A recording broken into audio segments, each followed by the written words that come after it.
ya ababale nthawi yoti ine ndikuyandikira pokatsika ili msewu wa N2 umene uti msewu wa N2 ndili nawo ndithu anthu ali mkatimo muno apa kuteroko ndikuyandikira kuti ine nditsike kudutsa ndithu N2 amene ndithu kuthamangira pa mpaka stop kuti ndikaphote pamene ndikakaphota tikulowa mtawuni ndikalowa mtawuni ine ndikatsikira mtawuni ndi pamene ndikupinda kumeneku chitsogolo chathu ndangofuna kungokudziwitsani kuti mabasi aja ndi amenewa anthu ajaso ndi amenewa ali ndinawo mmeneku amene onse tawanyamula kuno kumeneku ku Mosope onse tawanyamula ku Mosope akupita kudutsi sikuti pamene papa paliso kuto lina lake limene lingatigwere kwambiri ndikuti ndi anthu amene atsala zinthu zikayambikanso koma onse amene anakhudzidwa ndi vuto limeneli limene aliyense anamva ndithu masocial media kuti Mosope sikuli bwino anthu akumenyana akuphana aya anthu amene anakumana ndi zimenezo ndi amene tanyamulawo ndithu kodi mutiuza zotani zoonadi ife pano tili mbasi ulendo wa ku Malawi ndithu basi inaso ndio ili kusogolo kwathu imene mukuionani mabasi atatu osanyamula Malawi amene tinali ku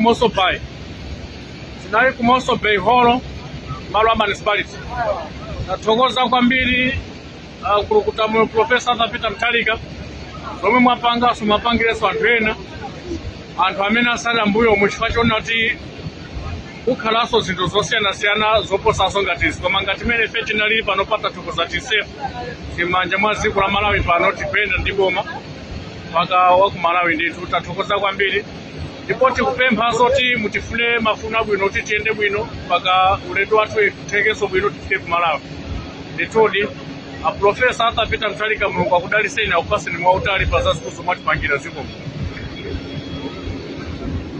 ya uko ndikuthokoza kwa munthu mmodzi amene tili naye mu gawo limeneli iyayi ndi azimayi tisamangoyankhulanso ndi azibambokoka kodi amayi mutiuza zotani pa ulendo wanu zikomo kwambiri ndithu kuthokoza azimayi takhala tikuvutika nthawi yayitali ndithu apa basi abwana atalongozera pa wakumuzi basi wakumuzi palibenso chovuta chilichonse wakumuzi apa basi zikomo kwambiri iyayi zikomo kwambiri iyayi ayi ndikuona kuti mtundu wa anthu ulipo ndithu muno DPP woye DPP woye ayi musale ndi muyende bwino ndikufunirani ulendo wabwino ine pamene ndikutsika inu khalani muyende ndithu ndi mtendere bye bye zikomo kwambiri DPP woye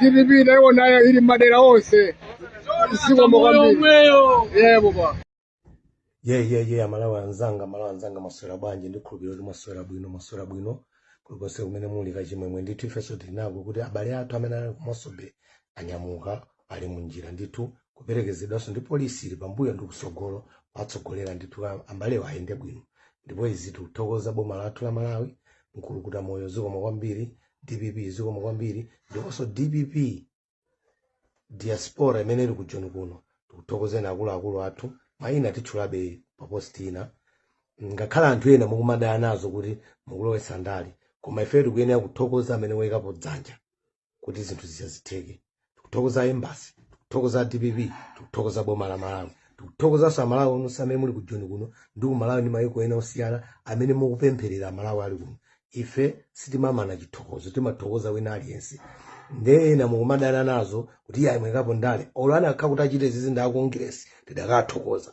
olwana akha kuti achita nda UTM tidakathokoza olwana akha kuti achita nda UDF tidakathokoza ife timathokoza pamene munthu wachita chinthu timenera kuthokoza tithokozanso Mulungu wakumwamba potisunga tonse ndi moyo powasamaliranso abale aja ngakhale mu nyengo zovuta komanso tithokoza kuti Mulungu anali akuyang'anira ngakhale anthu aja amadutsa mu zovuta tikuthokoza ndithu na malenga kumwamba ndiponso tikupempherabe kuti Ambuye Mulungu kumwamba mupitirize kuyang'anira amalawi amene ali uno, amalawi amenenso akukumanabe ndi zina abale anga ku Durban mumakhala mukufunsa kuti kodi kandala kuti basi ku Durban kuno mwatiwala kodi ife ku Durban kuno sazatitenga iyayi ku Durban ko abwera ndithu musadandaule, boma lanu ndilokonda anthu ake ndipo ayesetsa kuti amalawi amene muli kumeneko mupulumutsidwe. Pakale pano tikulandira malipoti osiyanasiyana ochoka ku Durban kuti pano anthu ena akugona m'mizimbe, m'mafamu a mizimbe, ena akugona m'mizikiti, ena akusungidwa m'manyumba ndi anthu, ena malandiro dawo kwatulutsa, ena malandiro dawo kana kulandira ndalama.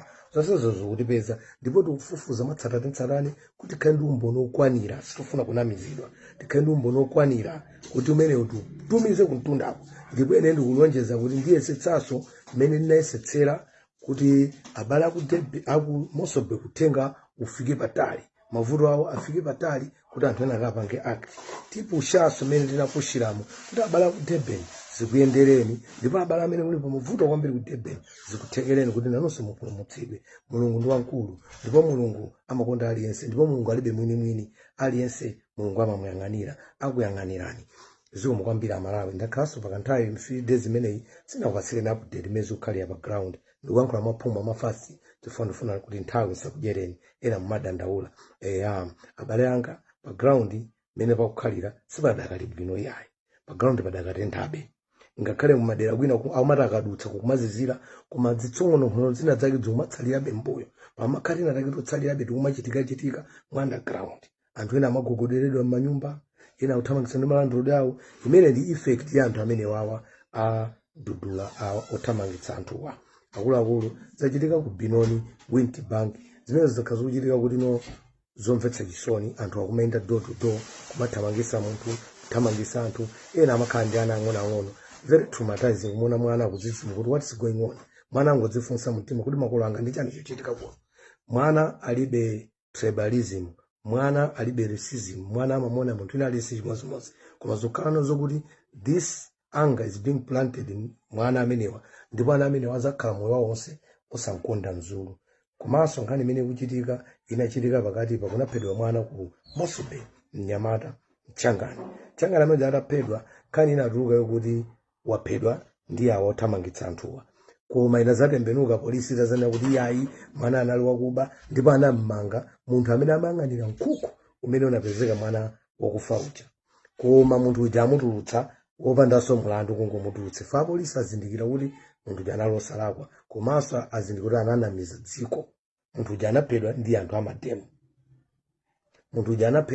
amademo, ndiye panopa nkhani jana zazizira mmene polisi inanena kuti yayi munthu anaphedwa nzifukwa zina, ndiye panopa yakoleranso ili poko yayambiranso amachangani ndi mazulu. Komanso ngati mukumbukira pali video ndipo nyamwina mu episode ine imene kubwera imene Angizwe Mtunu aphakira nthakati mzimayi uja Jacinta ankaimba nyimbo yokuti uchangani suka nzileni, changani suka nzileni, changani suka nzileni.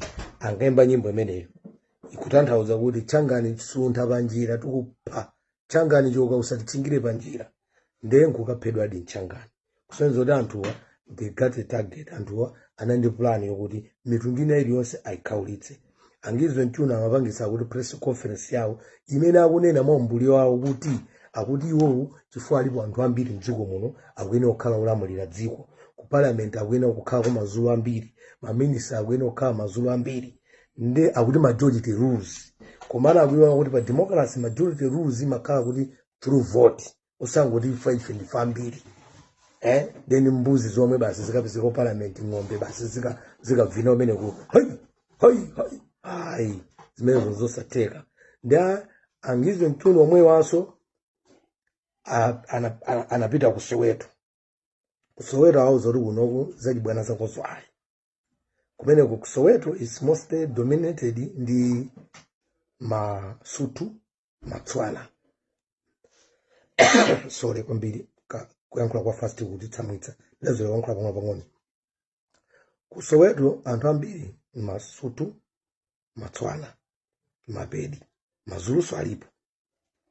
Ndiye community ya Masutu ya Muziratu ngizwe kuti zako zachibwanazo kuno ayi sitikufuna kuno kuti mupangezanuzo simungachoke province yanuko kubwera kuno kuzanena kuti ufuna kupanga izi muyenera kubwera kupempha komanso anthu athu masutu akuzunzidwa amazulu anzanu akumauza masutu kuti mudzipita kwanu kuno si kwanu pamene ife kuno kuti kwathu ndiye kumene kuja natentha khani yete pokopoko tikupatsirani zambiri mmene zilili pa ground kumeneko kuti kodi zitheka zimene akufunazo.